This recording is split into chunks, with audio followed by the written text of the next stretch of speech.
আসসালামু আলাইকুম। আশা করি সকলেই শারীরিকভাবে সুস্থ আছেন। হ্যাঁ, ভাবা যায় না আজকেও আপনারা দেখেছেন, অনেকেই হয়তো আজকে চিন্তা করেছিলেন যে হয়তো দু একদিনের হলেও একটা বাউন্স ব্যাক আবার হবে। তো সেই আশাকেও নিরাশায় পরিণত করে আজকে আবার 18 পয়েন্টেরও উপরে মাইনাসে ক্লোজ হয়েছে। ইভেন ক্যান্ডেল, ভলিউম, হিস্টোগ্রামের বার অ্যাজ ইউজুয়াল, অর্থাৎ আজকে 6 দিন ধরে যেটা হইতেছে পজিটিভ না। এখন এর আগে একটা না এই ডিএসইএক্স সূচকেরই গ্রাফ 7 দিন, 8 দিন, 9 দিন পর্যন্তও একটা না লাল ক্যান্ডেল আমাদের এই দেশের মার্কেটকে আমাদেরকে দেখাইছেন। তো এখন এই জন্য আমি বারবার বলি যে আইডিয়ার উপরে বেস না করে কিছু হলেও টেকনিক্যালের উপরে ধারণা করা ভালো।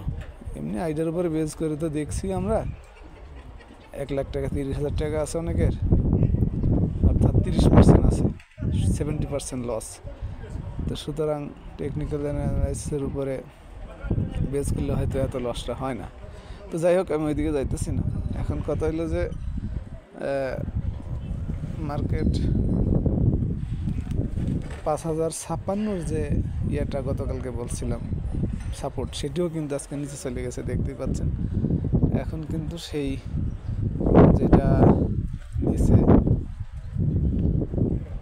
28 অক্টোবর লো নাম ছিল, যেটা 4889, 2024, 28 অক্টোবর 2024, এইটাই আপনার 4889, এইটাই সাপোর্ট।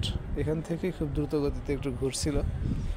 এখন এইটার উপরের দিকে তাকায় ছাড়া উপায় নাই। একটু কম বেশি উপরে নিচে হইতে পারে, তবে ঘোরার অবস্থাটাও বোঝার জন্য অ্যাপ্রোপ্রিয়েট, পারফেক্ট যে ক্যান্ডেল আমরা খুঁজতেছি, অর্থাৎ বাউন্স ব্যাক ক্যান্ডেল, সেইটা হয় না কি না এটাই দেখা যায়, এটাই দেখার বিষয়। তবে আজকে তো সেই ক্যান্ডেল হয়ই নাই, এটা তো বুঝতেই পারতেছেন।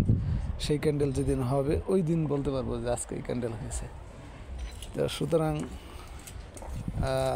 অন্যগুলো ভলিউম তো কমছে, হিস্টোগ্রামের বার আজকে আরও বেশি ডিপ কালার, এবং ক্যান্ডেলটা লম্বা হয়েছে বারটা। দুইটা ইন্ডিকেটর সাপোর্ট রেজিস্ট্যান্স আলোচনা তো হয়েই গেছে। ইন্ডিকেটর দুইটা বলতে সেল সিগন্যাল, আগে সেল সিগন্যালই আছে। এই আজকের সংক্ষিপ্ত অ্যানালাইসিস জাস্ট আপনাদের সাথে একটু ভাগাভাগি করলাম আর কি।